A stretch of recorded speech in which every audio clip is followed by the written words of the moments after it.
Hola a todos, mi nombre es Lina María Paz, soy historiadora del arte y me especializo en historia de la moda y del traje. Con el Museo de Trajes hemos querido crear un contenido que nos ayude a comprender las relaciones entre la moda europea y lo que está pasando en esta parte del continente durante los siglos XVI, XVII, XVIII y XIX en correspondencia con la sala de traje europeo del museo. Durante este seminario vamos a hacer 2 sesiones en las cuales vamos a estudiar, en una primera parte, la moda del siglo XVI y XVII en Europa, y en una segunda parte, aquella del XVIII y del XIX. Espero que puedan acompañarnos para las 2 sesiones. Empecemos. Para poder entender el cambio en la moda del siglo XVI, tenemos que entender la situación política y social de Europa. El siglo XVI es un siglo particular en cuanto a las tendencias artísticas y a la situación política. En Italia se llegaba al fin del Renacimiento, cuando en otras partes de Europa las modas renacentistas estaban en plena expansión. Hasta mediados del siglo XVI son estas modas las que aún están vigentes. No nos concentraremos en las tendencias del Renacimiento, sino en las modas pertenecientes a la segunda mitad del siglo XVI, que marcan un cambio radical en la moda. La industria del sector textil es la más grande de Europa desde el siglo XV. Muchos de los importadores y productores no solo se dedican al comercio de la lana, lino, seda y algodón, sino a importar todos los insumos y maquinaria necesaria para desarrollar el sector textil. Europa comienza a entrar en una era de paz a finales del siglo XV.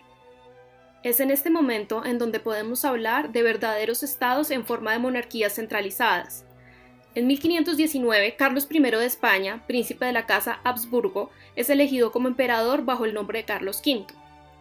Su vasto imperio reúne a los reinos de Nápoles y Aragón, Castilla y todos sus territorios americanos, la Borgoña, los Países Bajos y las tierras del imperio, que quiere decir la mayor parte de los estados alemanes, una gran parte de Italia del norte, excluyendo a Venecia, la Confederación Helvética, que corresponde a Suiza, la Provenza y el Delfinado, hoy en día partes de Francia. Pero a mediados del siglo XVI, después de su muerte, este imperio desaparece, distribuido entre su hermano Fernando, en cargo de los dominios alemanes, y su hijo Felipe, a quien corresponde España, los Países Bajos, el reino de Nápoles, Sicilia y las Indias, y bajo cuyo reino se dará la conquista de las Filipinas. En grandes rasgos, España es una potencia militar y económica. Mientras tanto, los otros países europeos pasan por momentos de inestabilidad ligados a los cambios religiosos. Francia está marcada por la guerra de las religiones entre católicos y protestantes bajo los reyes de la dinastía Valois, y que no cesarán sino hasta la ascensión al trono de Enrique IV, el primer regente de la dinastía de los Borbones en 1598. Inglaterra también pasa por momentos inestables. Bajo el reinado de la dinastía Tudor se da la ruptura entre la corona inglesa y el Vaticano. Enrique VIII se acerca a algunos de los preceptos teológicos del protestantismo y funda la Iglesia anglicana. La sucesión de 3 de los hijos de Enrique VIII desencadena periodos de violencia entre religiones, hasta el largo reinado de Isabel I, durante el cual Inglaterra se impone progresivamente como una potencia. La supremacía política española va a incidir sobre la apreciación del continente europeo por el traje español. Las modas españolas van a influenciar a las modas europeas, sobre todo durante la segunda mitad del siglo XVI. El traje español se construye a partir de una diversidad de influencias. Felipe el Bello, duque de Borgoña, habría introducido en España los esplendores de la corte de Borgoña y probablemente ciertos detalles del traje flamenco. Las modas alemanas dominantes en Europa del Norte durante el Renacimiento habrían llegado a Madrid alrededor de 1517. Estos hechos nos muestran las influencias que entran y salen de todas las cortes europeas. No podemos hablar de una moda 100% original de una corte, ya que este fenómeno es de carácter general en la totalidad de las cortes europeas. Lo que sí podemos ver es cómo las modas se adaptan y toman características propias en cada país. El carácter dominante del traje español es su austeridad y elegancia. Por más ricas que sean las telas, aún una tendencia hacia la utilización de tonos oscuros. Este hecho es interesante, ya que los dominios españoles eran propicios para la importación y creación de telas y accesorios lujosos, pero el vestido español será mucho más sobrio que aquel de las otras cortes. Aún así, la moda del color negro, típicamente español, se populariza en Italia y en la corte francesa. Posteriormente, estas modas se arraigarán en los Países Bajos. La característica más visible del traje español, aparte de la paleta oscura, es la asociación entre el vestido y el cuerpo. En las modas femeninas vamos a ver el abandono de la fluidez, de la suavidad y de las líneas curvas. El traje español estiliza las líneas del cuerpo y habrá un predominio de las siluetas de forma triangular y extremadamente rígidas. Dos piezas de vestido son características del traje español en el siglo XVI: el cuerpo, el corpiño, y el verdugado, conocido como fardingale en inglés. El cuerpo o corpiño es una prenda rígida que va a cubrir la zona del busto y la cintura y terminando en punta sobre la falda. Esta prenda es de extrema rigidez, le da al busto una forma casi geométrica escondiendo la parte superior y alargando la cintura. El verdugado es una estructura rígida. La forma cónica de esta pieza se obtiene por el medio de unos círculos superpuestos hechos de ramas flexibles de un arbusto que se llama verdugo. La versión española de esta pieza se caracteriza por una silueta cónica, con el círculo más prominente en la parte baja. El verdugado se expandió, en primer lugar en Madrid en la corte, y estuvo de moda hasta mediados del siglo XVII, sobre todo para los eventos ceremoniales. A principio de siglo, el verdugado, una pieza de gran diámetro, será disimulado por la basquiña, una falda cerrada y sin cola. Aunque la basquiña se popularizó en todas las esferas sociales, el verdugado nunca fue utilizado por las clases populares. El accesorio por excelencia que acompaña el verdugado es la gorguera, que aparece alrededor de 1555. Es una prenda de origen español, utilizada en principio por las mujeres y que entrará en el vestido masculino. La expansión de la gorguera será rápida y será utilizada en todas las cortes europeas. En un principio, la gorguera será solamente un cuello de pequeños pliegues, blanca, hecha en lino almidonado y en algunos casos decorada de encaje. Muy pronto la gorguera va a llegar a proporciones extraordinarias, tanto así que al final del siglo tiene que ser sostenida por una estructura metálica llamada rebato, que la sostiene sobre el nivel de la nuca. Era un símbolo visible de estatus por varias razones. Primero, para construir una gorguera se necesita mucha tela, y esta tela es de muy alta calidad. Entre más grande la gorguera, más costosa. Es una forma indirecta de comunicar el estatus y la riqueza de un personaje. Segundo, el color blanco implicaba que la persona que la usaba tenía los medios de utilizar una prenda blanca que se ensucia todos los días. Es decir, debía tener más de una gorguera y tenía la posibilidad de pagar para lavar y blanquear esta prenda de forma constante. La popularidad de la gorguera llega a su fin en 1623 en España, a causa de una ley suntuaria que va a limitar este exceso. Las mujeres utilizaban también un traje compuesto por dos piezas, un jubón y una basquiña. Para ocasiones más elegantes, las mujeres utilizaban como pieza exterior un gran vestido llamado ropa. Esta pieza se va a difundir en toda Europa. En España es utilizado por las mujeres de todas las clases sociales. Es un vestido donde la parte delantera está abierta y en donde la parte de la espalda se abre desde los hombros. Las mangas a medio brazo dejan ver las mangas del jubón. Esta pieza se porta sobre la saya y o sobre el jubón y la basquiña. La ropa es una pieza que va a utilizarse mucho en los Países Bajos.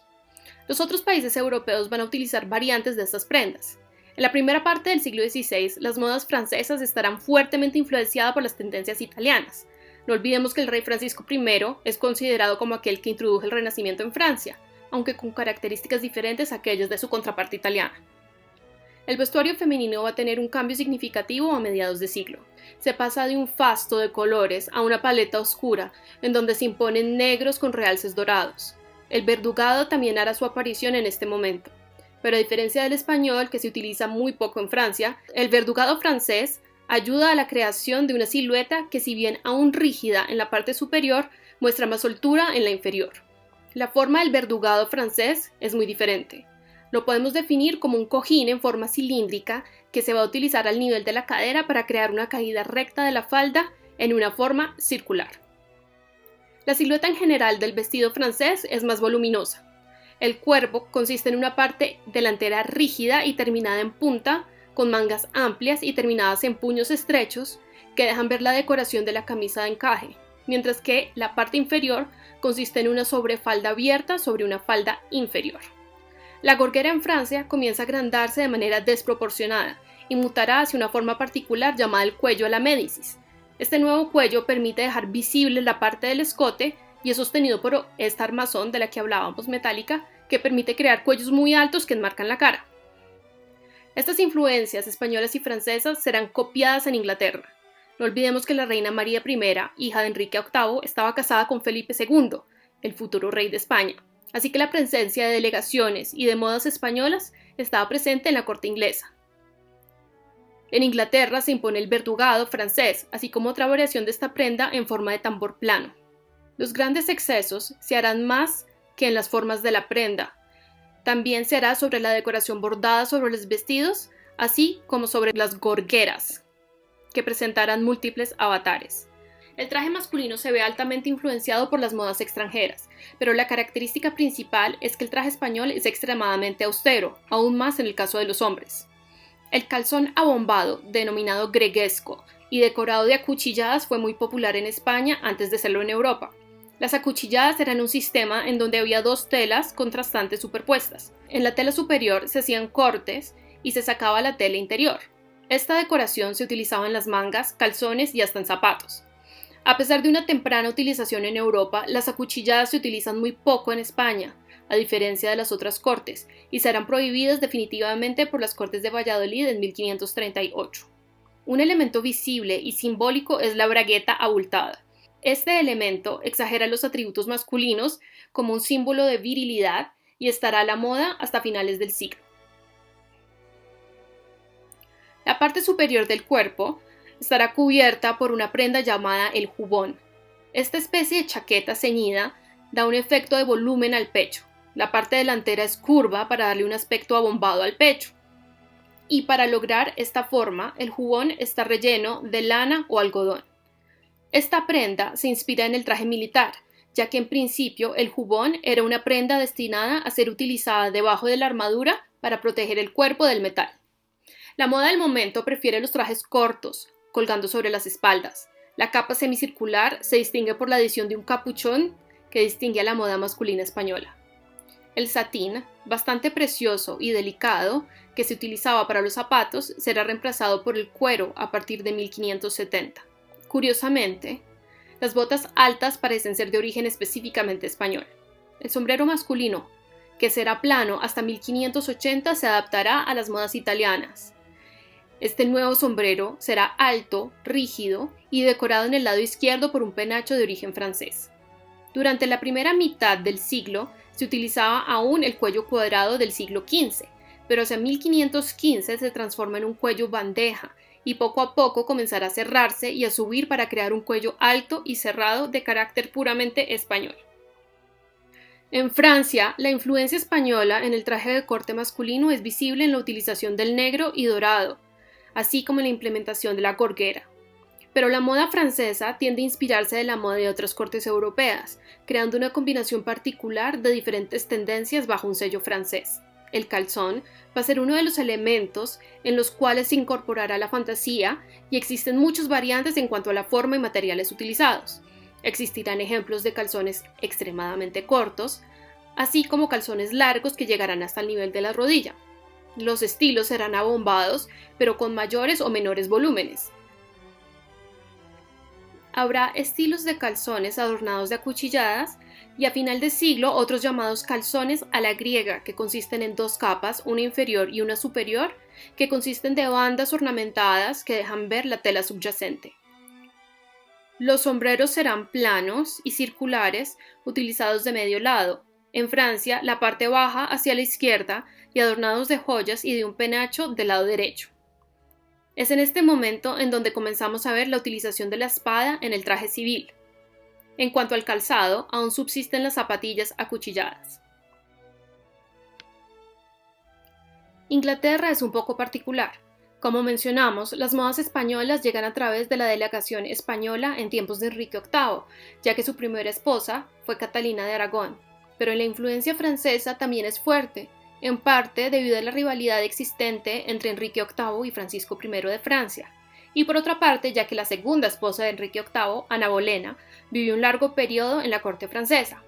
Estas dos influencias son interesantes, ya que Francia y España serán en diferentes momentos del siglo XVI los grandes enemigos políticos de Inglaterra. Esta competencia se ve reflejada en el lujo extremo de la moda en los primeros años del reino de Enrique VIII, Y de forma interesante, la austeridad vendrá no solamente de las modas españolas, sino de las modas del norte de Europa, en donde el puritanismo protestante jugará un rol importante después de la creación de la Iglesia Anglicana inglesa.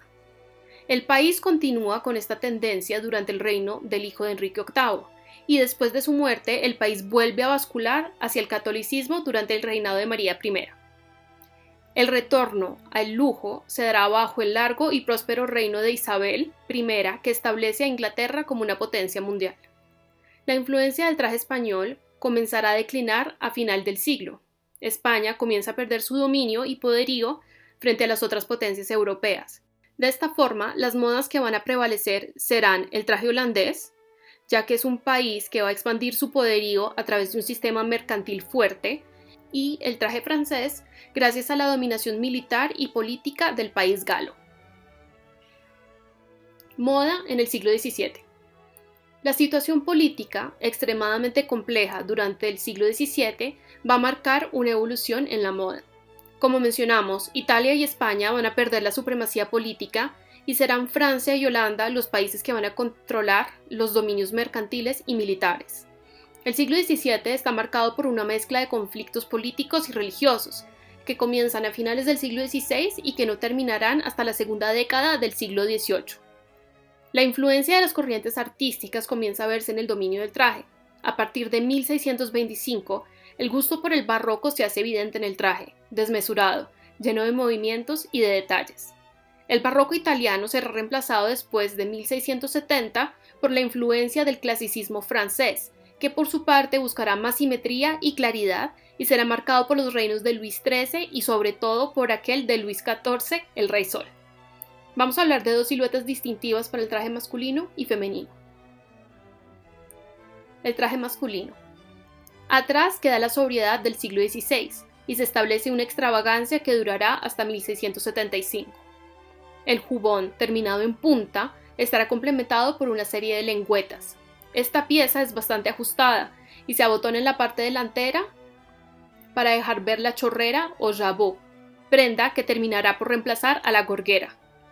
Es en este momento que se popularizan los cuellos en encaje que caen sobre los hombros.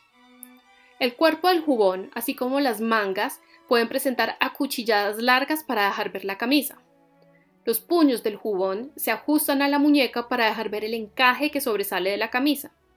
El calzón va a perder los grandes volúmenes del siglo anterior. Este calzón es mucho más largo, llegando al nivel de la rodilla, en donde podía utilizarse ajustado o suelto como un pantalón. La pieza exterior por excelencia es una capa llamada mando, que para efectos de estilo se portará sobre un solo hombro. El sombrero se utiliza de ala ancha y con una pluma larga. Las botas son amplias y se utilizan en el estilo embudo. A partir de 1650 hay un cambio significativo en las líneas de la silueta masculina. La elegancia de la línea de principio de siglo será reemplazada por una extravagancia bastante curiosa. Una de las piezas masculinas características de esta época es la rangrave, que es un calzón extremadamente ancho, lleno de pliegues que tiene el aspecto de una falda, en donde no se puede ver la línea de separación de las piernas y que estaba normalmente decorado de encaje o de bucles de lazos. Esta pieza estaba acompañada de un jubón abierto y corto que deja ver la camisa abombada y que también deja ver las mangas. Una pieza exterior, una especie de sobretodo que ve sus comienzos en este momento, es la casaca, una especie de abrigo largo y amplio en la parte baja. Esta pieza tendrá una continuidad en los años posteriores. Esta excéntrica moda será extremadamente popular en Francia, Alemania y en Inglaterra. España va a ignorar esta moda excesiva. Extrañamente, los Países Bajos, recientemente independizados de España, van a conservar las características de la moda española del siglo XVI. Conservan la utilización del negro y es uno de los países en donde se sigue utilizando la gorguera. Alrededor de los años 1660 hay un cambio radical en la moda masculina. Estos cambios se presentan en las cortes inglesas y francesas y al parecer tienen influencias de las modas persas. El nuevo traje está compuesto de un chaleco largo y de una casaca de puños anchos y suficientemente larga para ocultar el calzón. Los cuellos de encaje van a desaparecer y serán reemplazados definitivamente por el jabot o la chorrera, que es una pieza de encaje en forma de volante. La casaca estará hecha de materiales nobles, popularizando la utilización del terciopelo y de la seda. Una característica que va a marcar el traje masculino de ese momento en adelante es la popularización de los bolsillos horizontales.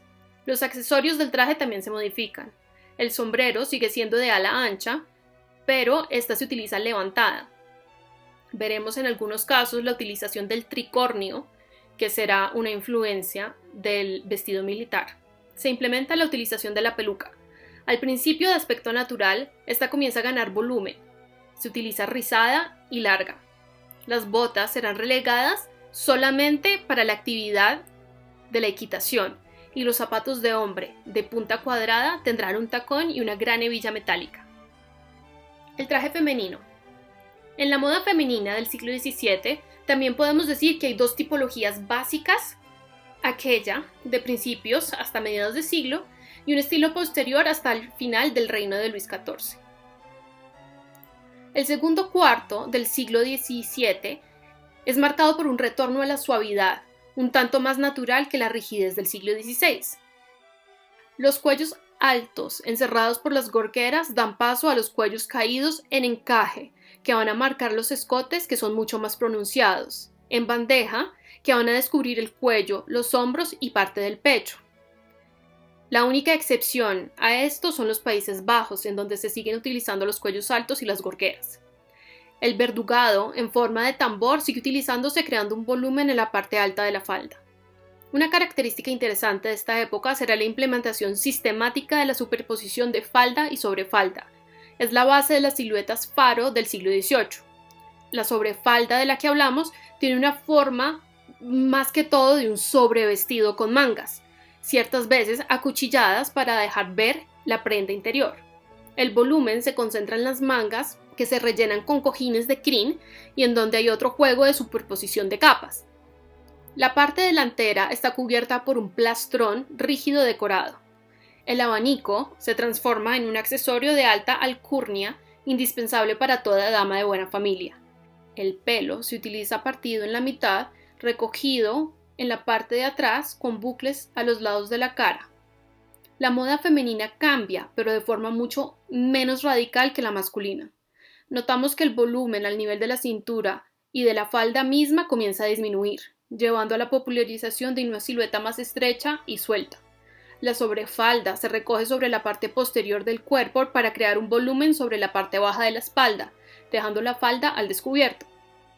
Un cambio importante con respecto a la moda de las décadas precedentes es la importancia acordada a la decoración de la falda, que se llenará de rangos de lazos y pasamanería, que es un indicio certero de las modas del siglo siguiente.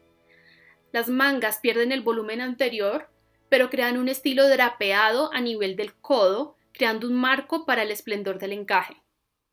El cuello del corpiño pasa de una curva del cuello bandeja a un estilo cuadrado. En esta búsqueda de una silueta más vertical, los peinados se modifican, uno de los más populares siendo aquel que se llama à la fontange, llamado así en honor a una de las amantes de Luis XIV. España, como hemos visto, no seguirá las modas francesas. La silueta, radicalmente diferente a la de los otros países, estará definida por un guardainfantes, una estructura que crea un volumen desmesurado hacia los lados que será obligatorio en la corte española. El fin de estas modas llega en los últimos años de Luis XIV y de la transición con la ascensión de Luis XV y las nuevas tendencias del siglo XVIII. Muchísimas gracias por habernos acompañado en esta primera sesión de nuestros seminarios dedicados a la historia de la moda. No olviden seguir al Museo de Trajes en todas sus redes sociales y nos encontraremos el año entrante para hablar en nuestra segunda sesión sobre la moda en el siglo XVIII y XIX. Espero que nos puedan acompañar. Que estén muy bien. ¡Chao!